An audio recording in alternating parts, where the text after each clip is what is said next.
This morning I was reading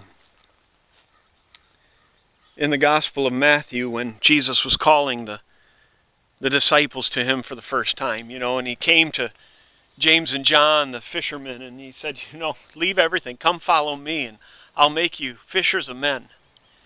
And it's just unbelievable to think that they just stopped, they dropped everything. And they followed him in that call to discipleship. And that preparation time, too, that in which they've walked with him, they talked with him, they learned from him. And preparing him for that moment in time in which he would give up his life. And that's really what it means to live a compelled beyond life. And as we're standing out here, as I'm standing out here at the property, and I'm looking at the little creek that goes through the middle of the property, and as we walk back here and sort of take a look at and envision what God has in mind and to dream about all the things that are going to take place out here. What does it mean for us to live compelled beyond?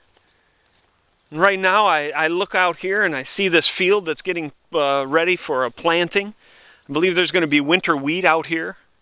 And I look by and I look over in the far distance and I dream about seeing, a building up there and the kids playing and hearing them screaming and things and enjoying the time out in nature and just with one another. And I dream about this, and I'm thinking, though, what are we doing now, and what are you doing now to live a compelled beyond life? Because it starts now. It doesn't start with, the building of a building. It begins in your heart right now. It begins in my heart right now to say, Jesus, this is what I'm living for, is to follow you and to call other people to you. I've heard several times people making a comment saying, we see your sign out there and we can't, wait for you to get a church up to come out and visit you. And I'm thinking, come now. I think it's awesome that people are thinking that, and that's cool. But come now, because now is the time. Now, today is the day in which we live Jesus. We follow him. And so my question to you is, how are you praying in your own heart for people you need to call to be followers of Jesus? What will you do? How will you live that compelled beyond life in preparation to say, what, God, this is our dream.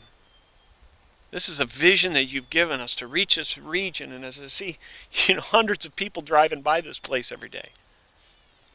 But it starts with your heart. It starts with my heart right now to say, what, as Jesus called those disciples, so too, I'm going to call people around me and say, what, today is the day that we need to follow Jesus.